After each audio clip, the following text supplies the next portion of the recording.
মালহামাতুল কুবরা launch করার পরে আল্লাহ রাব্বুল আলামিন এই মুসলিম উম্মার এই দুরবস্থা কাটানোর জন্য ইমামুল মাহদিকে পাঠাবেন ইনশাআল্লাহ।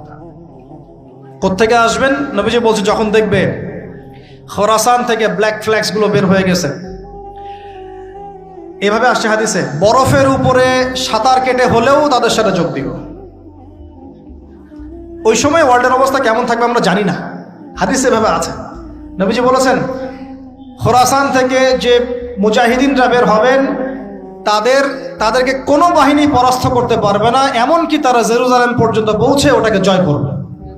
হাদিসে আসছে, কিছু করার নেই। হাদিস সহিহ না জয়ীফ না জাল, ওলামায়ে কেরামকে জিজ্ঞেস করে নি, এটা হাদিসে আছে, কিছু করার নেই। পৃথিবীর ভবিষ্যৎ লেখা হয়ে গেছে। ইমামুল মাহদি এখান থেকে মদিনা থেকে তিনি পালিয়ে চলে আসবেন মক্কায়।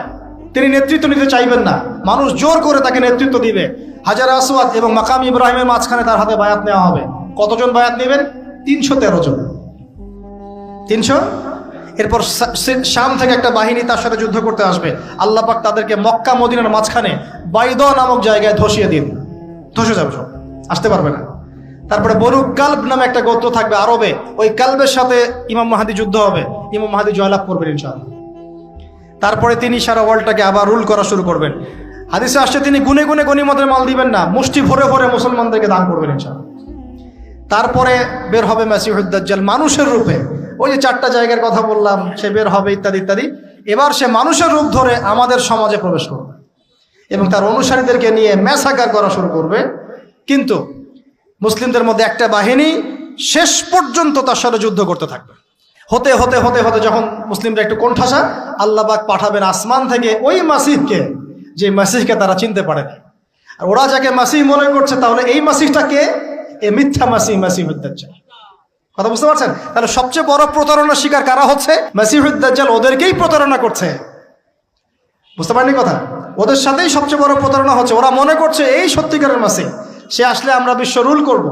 সে সত্যিকারের মাসিহ নয়। ঈসা ইবনে মারিয়াম আসবেন কিভাবে সেটাও এসেছে। 2 জন ফেরেশতার কাঁধে ভর দিয়ে তিনি নামবেন শাম অর্থাৎ সিরিয়ার দামেস্ক শহরের মধ্যে। কোন শহর? দামেস্ক। এই জায়গাগুলো খুব বরকতময়। আল্লাহ নবী দোয়া করেছেন, আল্লাহ শামে বরকত দাও, আল্লাহ ইয়েমেনে বরকত দাও, আল্লাহ শামে বরকত দাও, আল্লাহ ইয়েমেনে বরকত দাও। আর মুসলমানরা বলছিল, আল্লাহ রসুল আমাদের নাজদেও বরকত দিতে বলেন, আমাদের নাজদেও বরকত দিতে বলেন।